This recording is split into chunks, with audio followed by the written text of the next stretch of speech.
Kuasa hukum Gubernur Sumatera Utara Gatot Pujo Nugroho, Razman Arif Nasution meminta agar penyelidikan dugaan penyalahgunaan wewenang dalam penggunaan dana bantuan sosial tak lagi ditangani Kejaksaan Agung.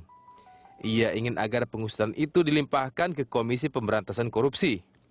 Menurutnya, pengusutan dana bansos itu oleh KPK justru akan mempermudah proses penyidikan kasus yang saat ini menjerat dua kliennya.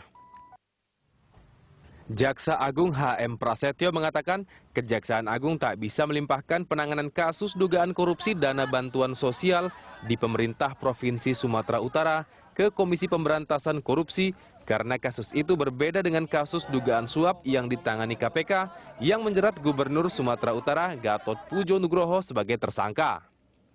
Sementara PLT Wakil Ketua KPK Johan Budi berharap Kejaksaan Agung rela melimpahkan kasus dugaan korupsi dana bantuan sosial pemerintah Provinsi Sumatera Utara.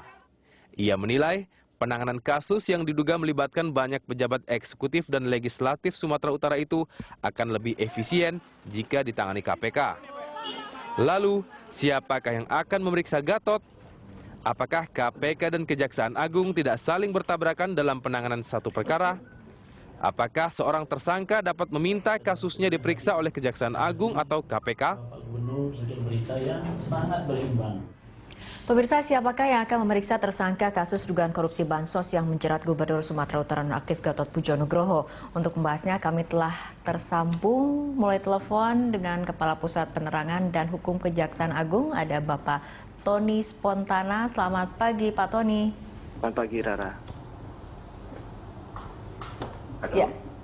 Dan juga selain Pak Tony yang telah terhubung di ujung telepon, di studio Berita 1 juga telah hadir kuasa hukum dari Gubernur Sumatera Utara Gatot Pujo Nugroho, Bapak Razman Arif Nasution. Selamat pagi, Pak Razman. Selamat pagi. Terima kasih telah bersama kami di studio Berita 1. Nah, Pak Razman, ini juga kami juga memberikan kesempatan kepada pemirsa untuk memberikan komentar lewat SMS ke 0811 833 5551 atau melalui pesawat telepon di nomor 021 52 900 308 atau 02152900311.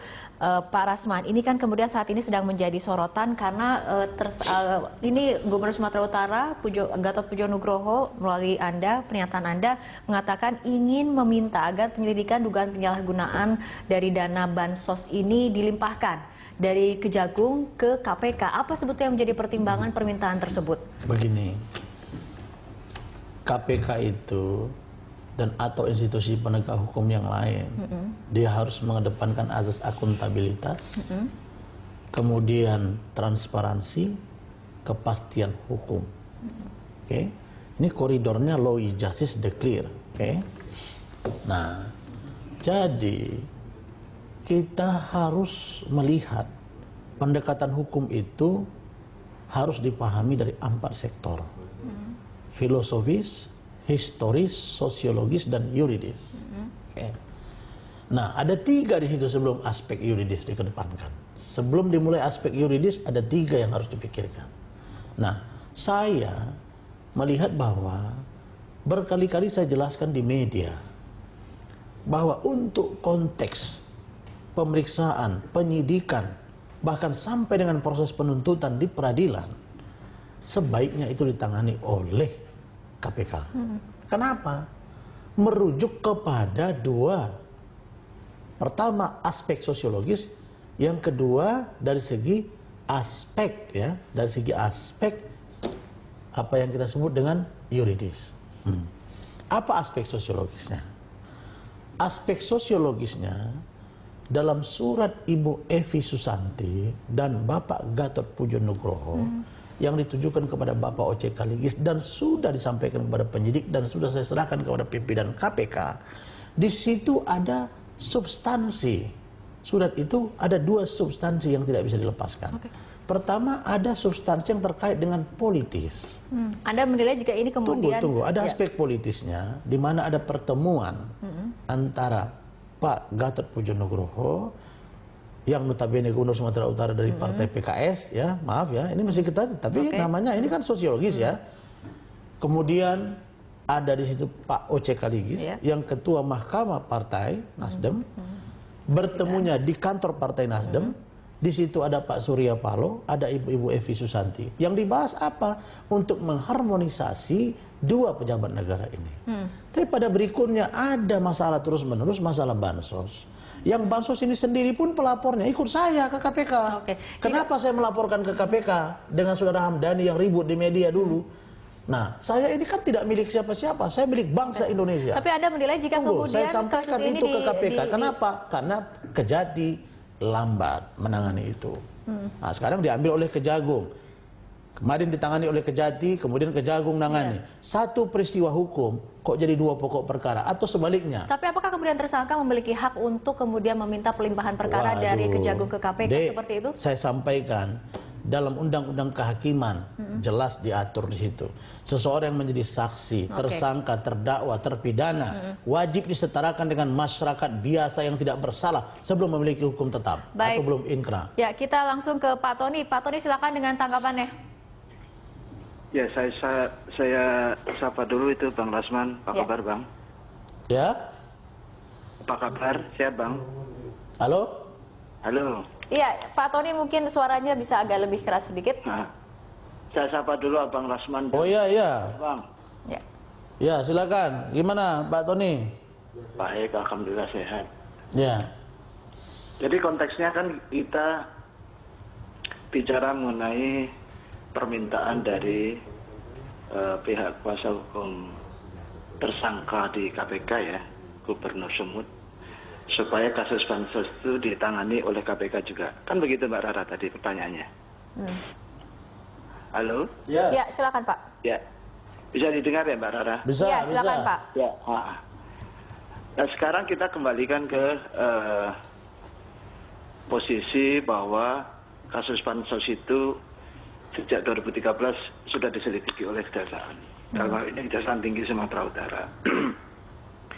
Kemudian kita mempertimbangkan pada waktu itu karena akan menyangkut banyak pihak pejabat di sana, kira-kira begitu. Kemudian jumlah kerugian negaranya dipandang cukup besar, maka diambil alih oleh Kejaksaan Agung. Jadi bukan satu kasus ditangani oleh dua instansi seperti dikatakan Bang Rasman tadi. Kejati juga menangani, Kejagung juga menangani. Kami mempunyai SOP berupa surat edaran Jaksa Agung ke seluruh kejaksaan seluruh Indonesia. Penanganan kasus korupsi dengan nilai kerugian negara 5 miliar sampai dengan 5 miliar itu menjadi wewenang Kejaksaan Negeri. Kemudian 5 sampai 100 miliar itu Kejaksaan Tinggi. Nah, di dalam penyelidikan kasus bansos, BOS dan sebagainya di pemerintah Provinsi Sumatera Utara ini ada indikasi kerugian negaranya cukup masif, ratusan miliar. Oleh karena itu dipertimbangkan untuk diambil alih oleh Kejaksaan Agung. Pertimbangan lain adalah ada potensi bahwa pejabat-pejabat tinggi, katakan demikian ya, di Provinsi Sumatera Utara itu akan terlibat ya di dalam kasus ini. Baik, Pak Tony. Untuk menghindari konflik kepentingan antara jajaran pejabat Provinsi Sumatera Utara dan Kejaksaan Tinggi Sumatera Utara, oleh karena itu diambil alih. Baik, Pak Tony, tapi bagaimana dengan permintaan dari kuasa hukum tersangka Gatot Pujo untuk melimpahkan perkara itu sendiri? Ya. Nah, sekarang ini kan berkembang setelah tertangkapnya para hakim PT UN itu dan oknum pengacara di situ dalam rangka OTT itu dikembangkanlah penyidikan mereka menjadikan Gubernur Sumut dan istrinya sebagai tersangka. Nah, di sini berarti ada dua kasus yang berbeda. Satu, kita menangani dugaan korupsinya, kemudian KPK menangani OTT-nya, yaitu suap atau gratifikasi. Jadi apabila ada permintaan dari kuasa hukum atau tersangka sendiri agar kasus bansos itu ditangani pula oleh KPK, tentu tidak bisa dipertimbangkan begitu saja.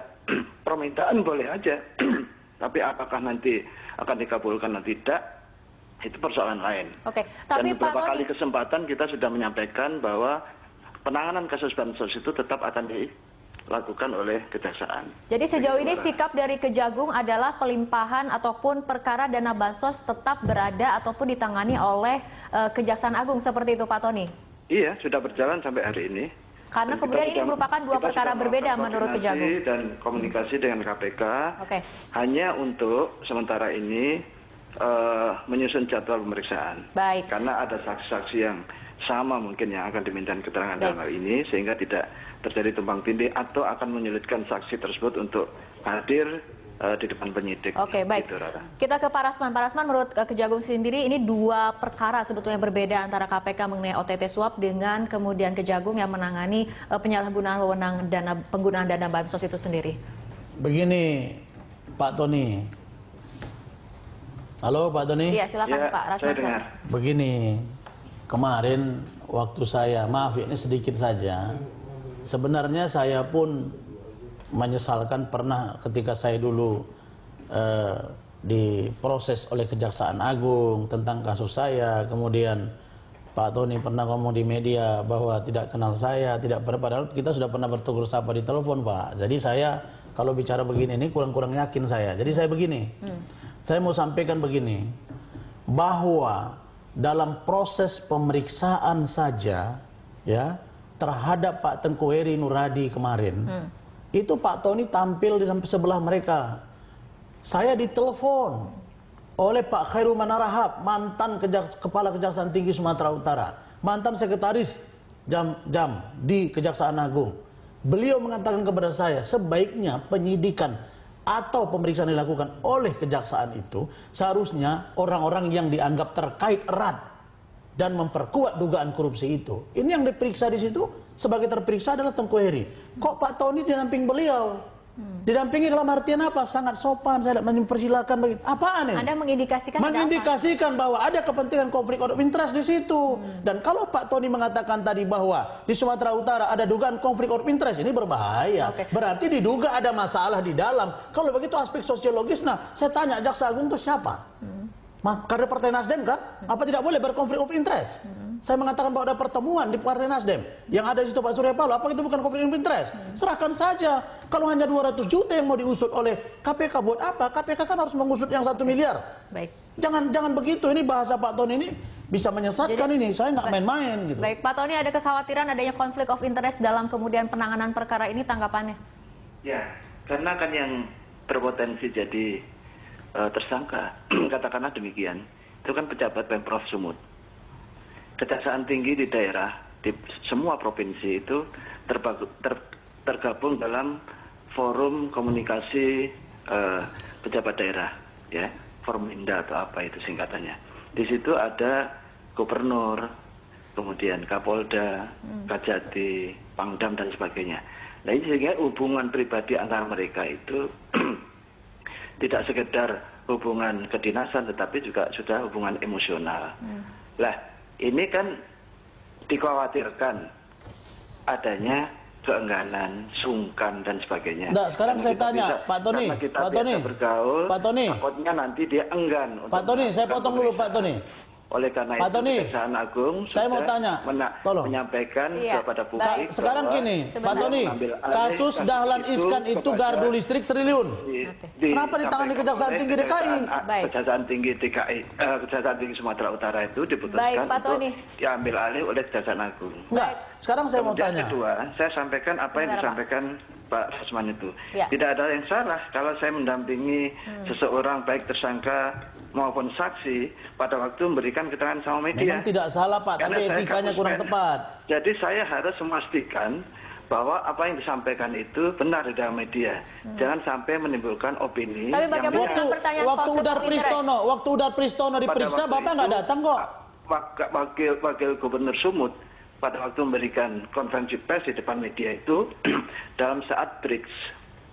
Jadi breaks untuk isoma. Iya, saya tanya Pak, waktu Udar Pristono saya dampingi dulu Transjakarta, Bapak nggak datang kok dampingi saya? Bahwa saya mendampingi Pak Wagub itu untuk memastikan beliau tidak menyampaikan hal-hal di luar konteks yang diperiksa oleh penyidik. Baik, Pak Tony. Jadi kemarin begitu, tidak ada yang salah. Baik, siapapun saksi, apalagi pejabat, tersangka pun kalau memberikan konferensi pers, Kapus Penkum harus ada di situ. Ya, Pak Tony dan juga Pak Rasman, kita harus tahan dulu perbincangan. Kita tahan dulu perbincangan, tapi kita ikuti jeda berikut terlebih dahulu.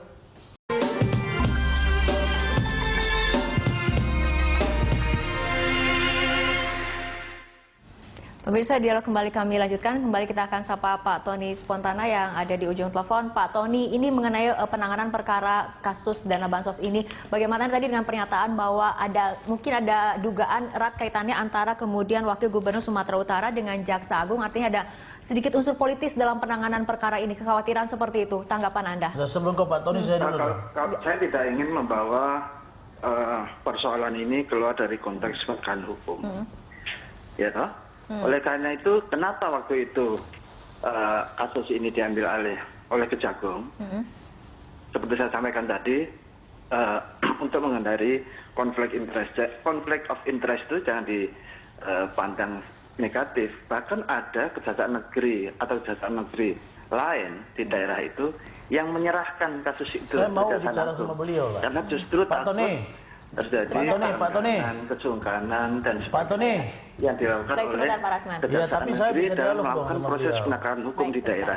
Jadi tidak ada salah, ini normal-normal aja kita lakukan. Demikian pula yang terjadi dalam pengusutan kasus dugaan korupsi bansos ini. Kita tidak hanya Pak Tony, saya mau bicara sedikit lah Pak Tony. Dan Wagub saya ngomong dulu tapi semua pejabat yang terlibat tentu kita akan mintai keterangan untuk mencari alat bukti. Kita sudah melakukan penyidikan. Surat perintah penyidikan untuk kasus ini sudah kita terbitkan 23 Juli yang lalu. Baik, Pak Tony. Dan belum ditentukan tersangkanya. Baik, Pak Tony, kita dengarkan dulu tanggapan dari Pak Rasman di Studio Berita 1 bagaimana? Kita Pak Tony, kita mintain keterangan tentu akan mengarah kepada ini Bapak terus yang ngomong susah kita nih, kapuspen begini. Mbak Rara. Baik, Pak Tony, saya bicara dulu Pak Tony. Apa Mbak Rara? Iya, baik Pak Tony, kita berikan tanggapan kepada Pak Rasman terlebih dahulu. Ya. Pak Tony begini, kalau ukurannya tadi, Pak Tony, halo Pak Tony. Ya. Kalau ukurannya misalnya bahwa ada angka-angka sekian miliar, kemudian di Kejaksaan Tinggi, lalu dibawa ke pusat, itu Kejaksaan Tinggi DKI yang mengusut gardu listrik Pak Dahlan Iskan itu berapa itu Pak? Triliunan juga itu Pak. Kenapa nggak ditangani Kejaksaan Agung itu Pak? Satu, yang kedua, saya menangani Udar Pristono, tersangka, Bapak nggak dampingi Udar waktu memberi pernyataan pers. Kenapa berbeda Pak? Berbeda? Iya, kenapa berbeda Pak? Oke. Berbeda apanya Pak? Iya.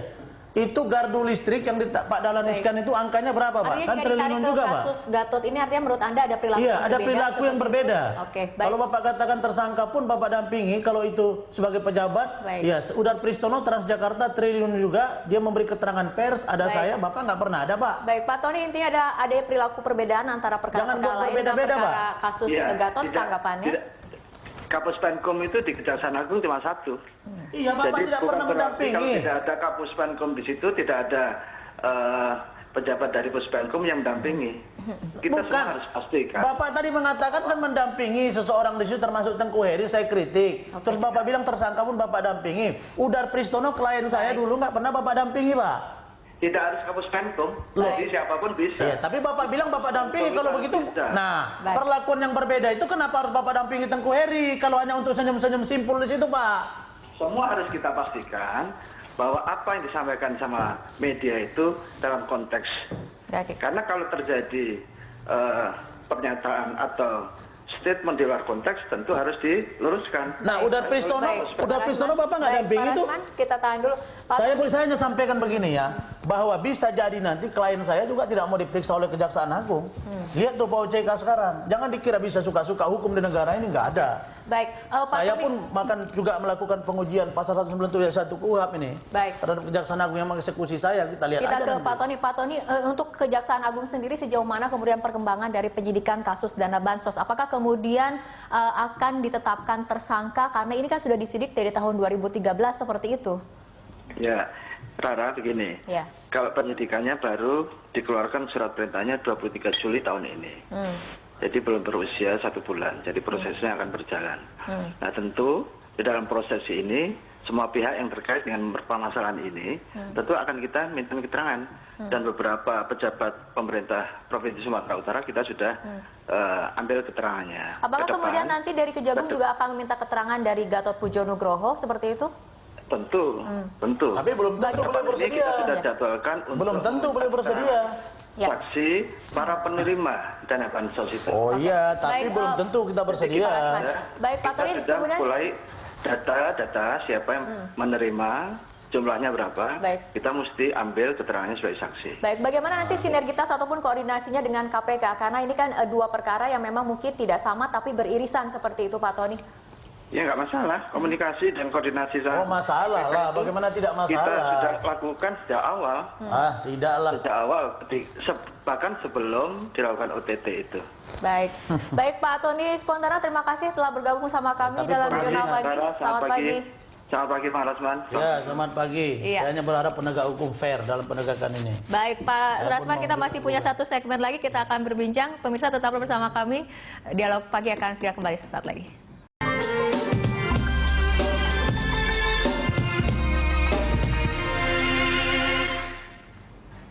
Pemirsa, dialog kembali kami lanjutkan dan di studio Berita 1 masih ada Kuasa Hukum Gubernur Sumatera Utara Gatot Pujo Nugroho, Bapak Rasman Arif Nasution. Pak Rasman, ini kalau kita lihat dari sikap Kejagung memang akan tetap menangani perkara bansos dan dari KPK juga sudah ada pernyataan bahwa perkara bansos memang tetap akan ditangani oleh Kejagung. Ini langkah berikutnya dari Kuasa Hukum? Saya sampaikan kronologisnya ya. Ketika proses penyidikan sebagai tersangka Pak Gatot dengan Ibu Evi itu kuasa hukum tim saya, Pak Andri Agam itu kami mendengar bersama-sama bahwa ini saran dari mereka, saran dari KPK sendiri. Nah, bahkan kita juga disarankan buat surat dan kami buat surat. Hari ini saya akan antar suratnya. Kenapa? Karena logika juga memang dalam hukum itu ada logika law, ada mandatory law. Nah, logika hukumnya masuk, tapi beliau tadi katanya conflict of interest. Oke, ya. Kalau konflik of interest diduga karena gubernur dengan Kejati misalnya bisa kong kali kong, di sini bagaimana lagi sama saja. Bahkan ini sangat erat kaitannya dengan partai. Dugaan kita ya, presumption of innocence. Kalau begitu aspek sosiologis kemasyarakatannya hilangkan itu supaya rakyat percaya, kasih kepada KPK. Nah, ini kan 200 juta ini kan barang bukti menjadi pintu masuk untuk mengusut yang 2,1 triliun bansos, BDB, DBH. Ini bukan bansos saja deh. Bansos, BDB itu bantuan daerah bawahan. DBH itu dana bagi hasil. BOS, bantuan operasional sekolah. Ini ada 4. Oke. Tapi jika kemudian masing-masing masih tetap kukuh kemudian menangani perkara, bisa. apa kemudian langkah dari ya, Kuasa Hukum kalau kita Gatot? sudah sampaikan, kemudian sudah di KPK itu mengatakan, maka saya kemudian komplain kepada KPK. Kan Anda juga setuju untuk Anda usut. Ya Pak, kita buat surat lagi, surat Pak. Oke, kita kirim surat. Tapi yang perlu saya katakan, kalau Pak Oce Kaligis misalnya tidak mau datang, sekarang kan, dia bisa juga beliau nggak mau datang, dia nggak percaya. Hak dia kan. Artinya ketika kemudian nanti Kejagung menangani perkara ini, memanggil Gatot misalnya dengan istri Ibu Evi ini kemudian hak untuk dia ke Kejagung. tidak mau diperiksa misalnya, dia nggak mau, Pak Gubernur nggak mau, Pak Gatot nggak mau, Bu Evi nggak mau, dia nggak mau diperiksa, dia mau di KPK, lebih independen. Nah, Rasman dianggap selama ini yang tidak sejalan dengan KPK. Saya ini bukan siapa-siapa, saya cinta semuanya. Nah, saya lahir dari seorang penjual ayam, nggak ada masalah sama saya. Tapi sejauh ini artinya tidak akan menunjukkan sikap kooperatif jika Kejagung yang masih Bukan menangani tidak perkara bansos. Maksud saya, tolong dicermati aspek sosiologisnya, aspek konflik of interest-nya. Tapi beliau mengatakan begitu tadi. Nah, saya ingin agar penegakan hukum ini dengan baik. Saya tidak memiliki musuh siapapun, tidak benci kepada siapapun. Saya termasuk yang juga komplain, ya, memprotes kenapa 2000 tidak diusut. Saya ikut melaporkan 2013 walaupun dalam bentuk mendampingi ya tentang bansos ini. Artinya karena lamban, minta aja pendapat lawyer di sana, Saudara Hamdani mengatakan tidak direspon. Nah, sekarang kok baru direspon gitu loh. Nah, artinya apa? Kalau ingin kita penegakan hukum, hindarkan aspek politis. Negara kita ini akan semakin parah kalau tetap dibumbui dengan kepentingan pribadi. Oke, kita lihat bagaimana dinamika ke depannya seperti itu. Baik Pak Rasman, terima kasih telah hadir dan berbincang bersama kami dalam Dialog Jurnal Pagi.